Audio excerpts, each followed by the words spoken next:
नमस्कार। आज हम सब पुराणों की दुनिया में एक बड़ा ही दिलचस्प सफर करने वाले हैं। अक्सर हम इन्हें सिर्फ पुरानी कहानियां मान लेते हैं, है ना? लेकिन ये उससे कहीं ज्यादा हैं।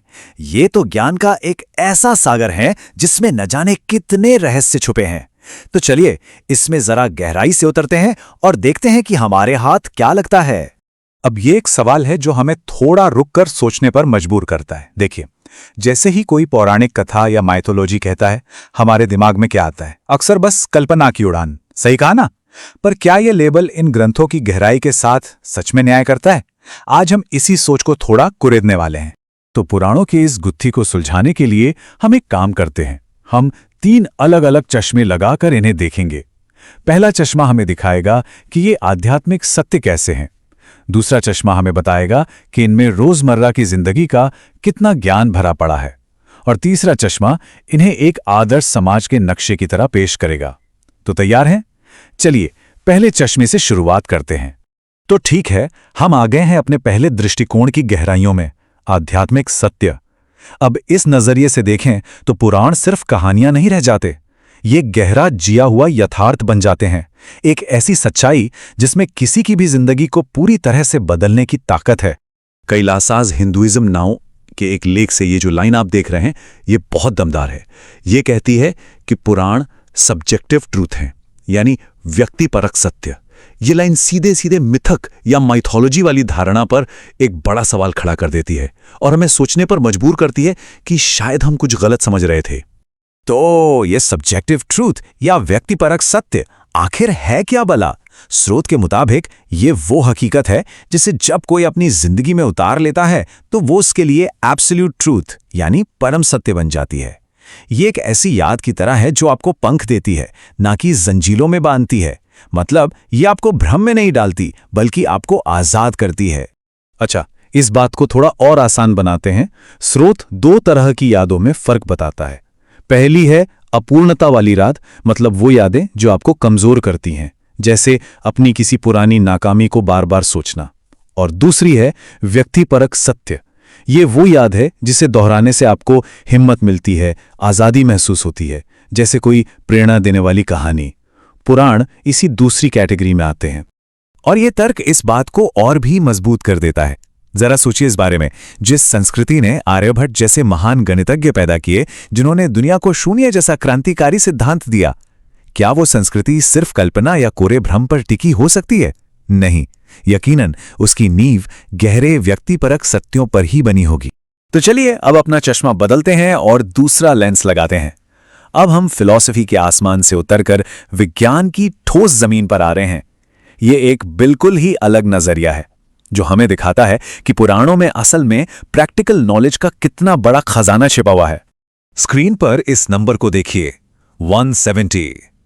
पहली नजर में यह बस एक नंबर लग सकता है ना? लेकिन इसके पीछे पुराणों की एक ऐसी सच्चाई छिपी है जो आपको हैरान कर देगी। एक ऐसी सच्चाई जो उनके व्यावहारिक महत्व को साबित करती है।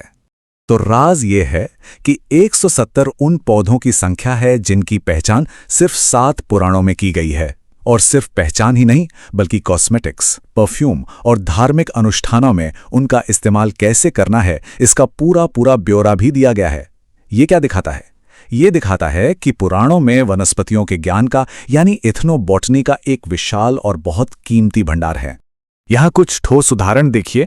पुराणों में बताए गए पौधे जैसे आर्क और पलाश आज के साइंटिफिक नामों से बिल्कुल मेल खाते हैं और उनके बताए गए उपयोग आज भी उतने ही रेलेवेंट हैं। ये पुराने ग्रंथों और आज के विज्ञान के बीच एक सीधा वेरीफाइबल लिंक दिखाता है। मतलब ये सिर्फ आस्था की बात नहीं है, ये ठोस सबूत है। अब हम अपने तीसरे और आखिरी चश्मे की ओर बढ़ते हैं। यहाँ हम पुराणों को एक सोशल ब्लूप्रिंट की तरह देखेंगे। मतलब एक ऐसा ग्रंथ जो समाज के ताने बाने और नैतिक जीवन की बुनियाद रखता है। एक ऐसा नक्शा जो एक हार्मोनियस सोसाइटी बनाने का रास्ता दिखाता है। ये नजरिया international journal of creative research thoughts के एक शोध पत्र पर आधारित है। इसमें कहा गया है कि पुराणों में वो सारे तत्व मौजूद हैं जिन पर आज के समाज की आधारशिला या फाउंडेशन स्टोन टिकी हुई है। ये दिखाता है कि इन ग्रंथों का असर कितना गहरा और सदियों तक रहने वाला रहा है। पुराणों में जीवन जीने का एक पूरा ढांचा मिलता है जिसे आश्रम व्यवस्था कहते हैं। ये जिंदगी को 4 पड़ावों में बांटता है। पहला ब्रह्मचर्य यानी सीखने का समय, दूसरा गृहस्थ यानी परिवार और समाज की जिम्मेदारियां निभाना, तीसरा वानप्रस्थ यानी धीरे धीरे इन जिम्मेदारियों से मुक्त होना, और आखिर में सन्यास यानी पूरी तरह से त्याग। ये किसी भी इंसान के जीवन के सफर के लिए एक साफ सुथरा रोडमैप दिखाता है। और जीवन के इन पड़ावों के साथ साथ पुराण 4 मुख्य लक्ष्य भी तय करते हैं जिन्हें पुरुषार्थ कहा जाता है। ये हैं धर्म यानी सही तरीके से जीना, अर्थ यानी भौतिक समृद्धि, काम यानी इच्छाओं की सही तरीके से पूर्ति, और मोक्ष यानी परम मुक्ति। ये ढांचा जीवन के हर मोड़ पर पर्सनल और सोशल गोल्स में एक बैलेंस बनाए रखने की राह दिखाता है। तो हमने पुराणों को 3 बिल्कुल अलग अलग एंगल से देखा, आध्यात्मिक, व्यवहारिक और सामाजिक। अब वक्त है इन सभी धागों को एक साथ जोड़ने का और ये देखने का कि इससे क्या तस्वीर बनती है और ये हमें आज क्या सिखा सकती है। तो ये बात तो बिल्कुल साफ है कि पुराण कोई एक आयामी ग्रंथ नहीं है।